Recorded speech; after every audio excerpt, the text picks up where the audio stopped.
Have you noticed that CrossFitters tend to get injured frequently? You're always wondering, why do these athletes get hurt all the time? Why are they constantly banged up? Why do they constantly have these issues with their joints? Why do they have these big traumatic issues? What is the issue behind all the CrossFit injuries? I'm Dane Miller from Garage Strength, and I'm going to dive deep into the topic of why CrossFitters get injured. So some of the biggest things behind CrossFit and why athletes tend to get injured is it's a very grueling sport, and that has to be established early on, is that it's a very challenging sport, and that's what makes it so fun and so attractive. It's just like football. Why do football players get hurt? They get hurt because it's a really challenging sport. It's a very difficult sport to participate in, and there's a lot of different angles that you can get injured in, just like in CrossFit. But these are the three big factors behind injuries around CrossFit. One, technique.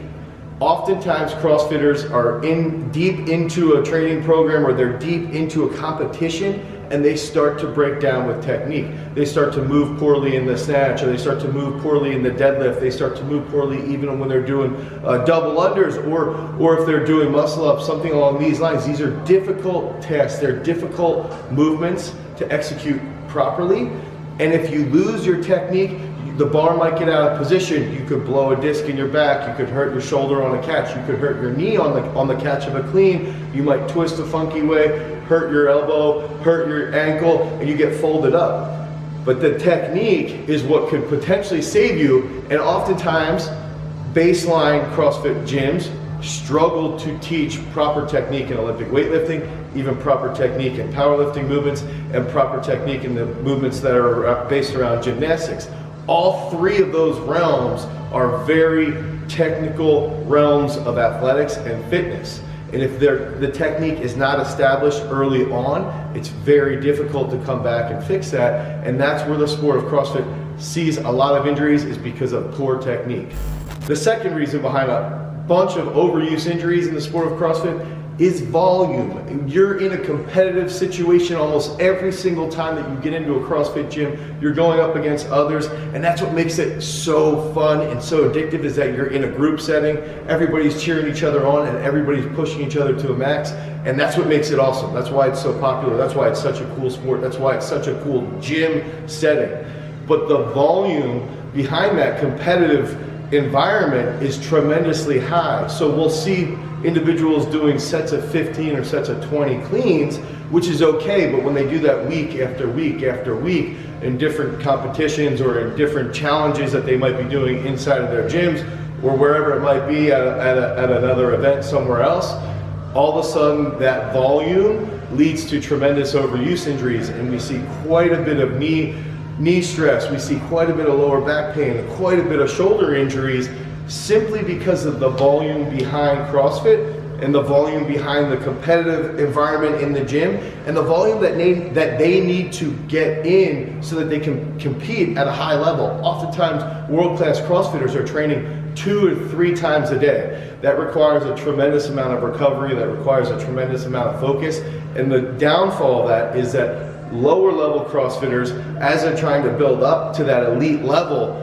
really get banged up with those overuse injuries because they're not used to the volume that it takes to get that aerobic capacity where it needs to be a world-class CrossFitter. The third realm of where CrossFitters tend to get injured is fatigue, and that is the hardest area behind the sport. What makes it so awesome is that you see athletes super fatigued. They get off the rower and they've got to go hit a PR deadlift, or they get off of an assault bike, they have to climb a rope, and then they're maxing out their clean on a clean ladder, and that is causing a tremendous amount of fatigue. It also causes a tremendous amount of entertainment. That's what makes it so fun. I love watching the sport. I love watching what these athletes are doing because it's so intense and they are so impressive as individuals. But that's also the main factor behind CrossFit injuries is fatigue. Fatigue pushes somebody to move poorly, it pushes somebody to have poor mechanics, it pushes somebody to make a poor decision during training or during competition, and then it challenges them mentally, and then all of a sudden their positions are compromised during their competitive state and they get injured. And that's a consistent a very, very consistent aspect behind the sport of CrossFit is fatigue. That's what makes it interesting, but that's also what makes it a very injury-prone competitive state, just like football. You get into a position as a football player, you're fatigued, you miss a block, and all of a sudden somebody smashes you and you get injured. That's part of the sport, but that's how you need to continue to prepare and make yourself a better CrossFitter, is to increase your aerobic capacity and increase your anaerobic glycolysis to prevent those injuries that might happen when you're fatigued. So I'm Dane Miller from Garage Strength. These are the 3 aspects behind injuries in the sport of CrossFit: technique, fatigue, and volume. All 3 of these factor into different CrossFitters getting hurt for different reasons. This sport's a tremendous sport, but it takes a lot of preparation. Make sure that you're recovering properly. Make sure you're taking care of your mobility. Make sure you're sleeping really, really well if you are a CrossFitter. If you like this content, head over to GarageStrength.com, check out our blog, head over to Garage Strength Farm on Facebook, and you can follow us, like, share, subscribe. Peace.